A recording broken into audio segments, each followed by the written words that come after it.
जब बहुतों का कि सीटेट हो जाएगा तो फिर अब सीटों की संख्या बढ़ जाएगी। सरकार को तो मतलब है कि विद्यालय में शिक्षक चाहिए। हम 4 लाख जो सही में बेहतर शिक्षक उपलब्ध हो, सरकार तो वही चाहेगी। किसी को लेकर तो नहीं भर देना है, सरकार चाहेगी 4 लाख नौजवानों को हमको रोजगार।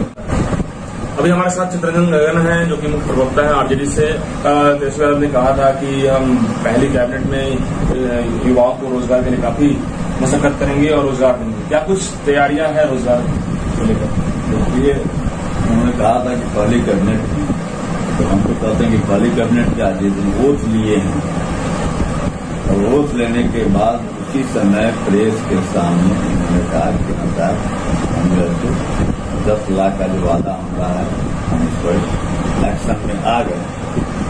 और वोट लेने के पहले ही तो अधिकारियों को कह दिया गया था कि आज जिस विभाग में जो भी नीतियां हैं सबको आप कलेक्ट कीजिए और उस पर जो है नियुक्ति की प्रक्रिया सरकार। और आप देख रहे हो कि अभी इतने कम दिनों में ही कई विभागों में नीतियां आई है, नियुक्ति की प्रक्रिया शुरू हो गई। जैसे कि जुडिशियरी में काफी दिनों से नियुक्ति नहीं हो रही थी, आ गया, उसका नोटिफिकेशन हो गया, आवेदन भी कर रहे हैं। उसी ढंग से हेल्थ में है, रेवेन्यू में है, हर विभाग में यह जो है तो निर्देश है कि आपके हर विभाग में कितनी नीतियां हैं। पद सृजित भी हो रहा है। काफी दिनों के बाद आपको यह देखने का मौका मिल रहा है कि महागठबंधन की सरकार में विभिन्न विभागों में पोस्ट क्रिएट किए जा रहे हैं, पद सृजित किए जा रहे हैं कि अधिक से अधिक नौजवानों को नौकरी मिले। उसके लिए शिक्षा विभाग है, शिक्षा विभाग में जो बड़ी संख्या में इसमें नियुक्ति होने वाली है। और शिक्षकों, शिक्षा विभाग का ही सबसे मुख्य प्रश्न रहता है कि जो शिक्षक हैं, चाहे वो सीटेट हो, बीटेट हो, कई सारे फॉर्मेट के शिक्षक हैं। आज की प्रोटेस्ट था कि दिव्यांग शिक्षक जो विशेष रूप से दिव्यांग बच्चों को पढ़ाते हैं, उनकी समस्या है कि 14,000 रुपये मात्र दी जाती है और जो वेतनमान है वो काफी ज्यादा है, 84% बनी हुई है। तो ऐसे में जो 1,000 से ऊपर दिव्यांग शिक्षक जो पढ़ाते हैं दिव्यांग को, तो उनके लिए भी चुनौती बना हुआ है। उनको लेकर के क्या नहीं, देखिए जैसे कि इतने कैटेगरी उसमें है और इतने उसमें लूप होल्स है, जिसके कारण आप देखेंगे कि पिछले दिनों जो शिक्षकों की नियुक्ति हुई, जैसे कि 6ठा चरण को आप देखें, एक लंबा समय से चला रहा है, अभी भी वह पूरा नहीं हुआ और पद रिक्त है।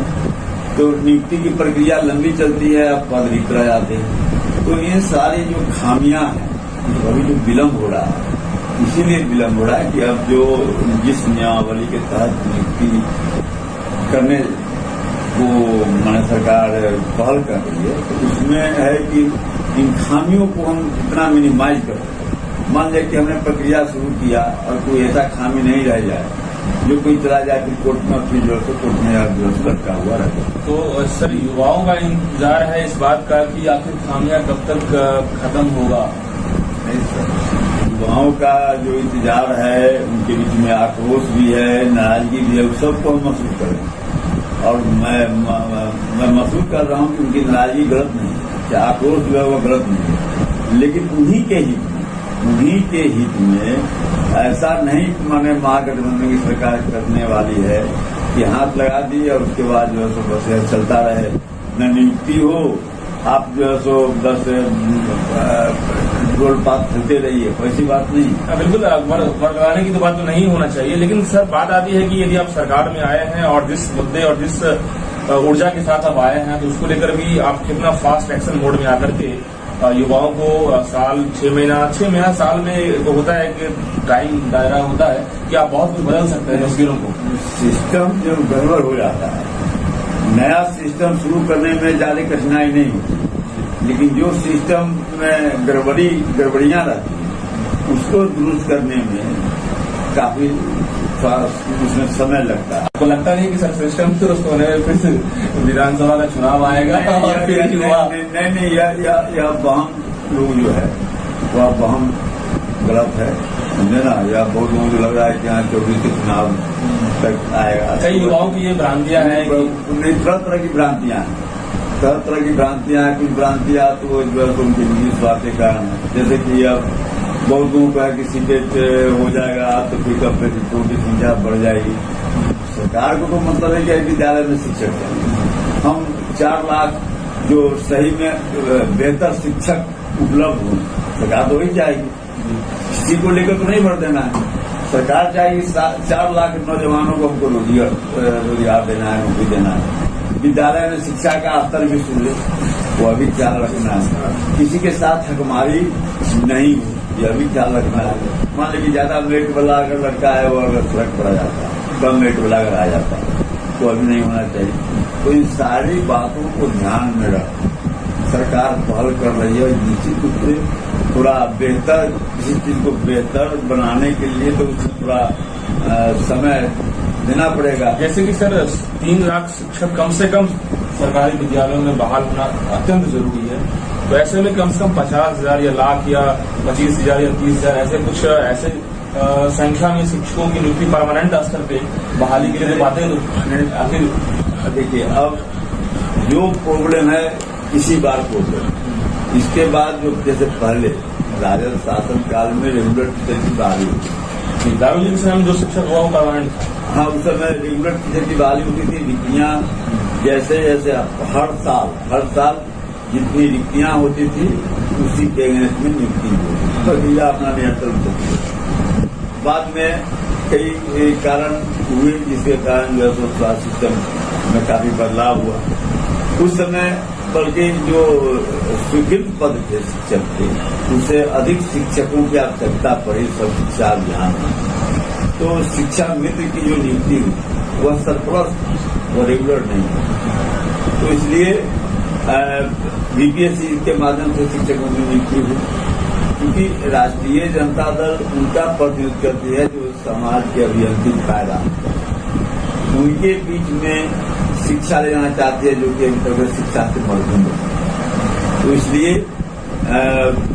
अब व्यवस्था जो है, सिस्टम को उसी ढंग से बनाने का प्रयास हो रहा है। जो खामियां हैं उनको दूर करने का प्रयास हो रहा है। एक बहुत बड़ी बात है जो काफी महत्वपूर्ण है, जैसे कि आपने वेतन का सवाल उठाया।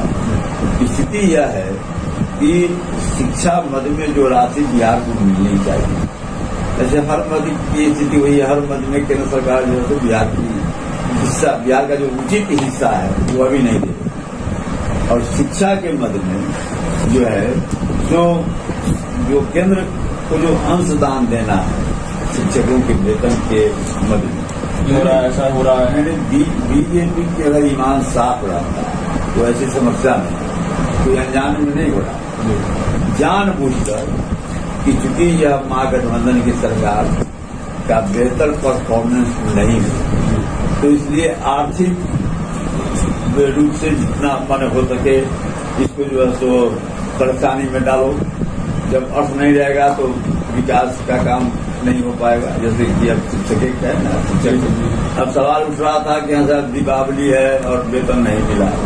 खैर वेतन तो मिली हुआ है, लेकिन यह जो कठिनाई हो रही है इसलिए हो रही है क्योंकि भाजपा की सरकार जो केंद्र में है वह जो है सो बिहार के साथ हकमारी कर रही है। इसका उचित हक भी बिहार को नहीं मिल रहा, और उसमें बिहार के भाजपा के नेता भी उसमें शामिल है। आज तक कभी भी इनके द्वारा कभी सवाल नहीं उठाया गया। तो सबकी नजर तेजस्वी यादव पे है। नीतीश कुमार मुख्यमंत्री हैं बेशक, लेकिन सबके नजर तेजस्वी यादव पे। तो बात आती है कि आखिर वो तेजस्वी यादव को इस चैलेंज को कब तक एक्सेप्ट करेंगे, और इन चीजों को जितने भी युवा वर्ग के हैं, जो लोग दिन रात पढ़ाई कर रहे हैं, जो बिहार में चाहते हैं कि अब शिक्षक बन जाए, अब मौका मिल जाए, तेजस्वी यादव आए हैं तो एक बार वो बहुत कुछ कर सकते हैं। तो ऐसे में उन लोगों को क्या कहेंगे लास्ट मैसेज आप? नहीं, देखिए उसमें केवल तेजस्वी यादव के चाहने से नहीं होगा।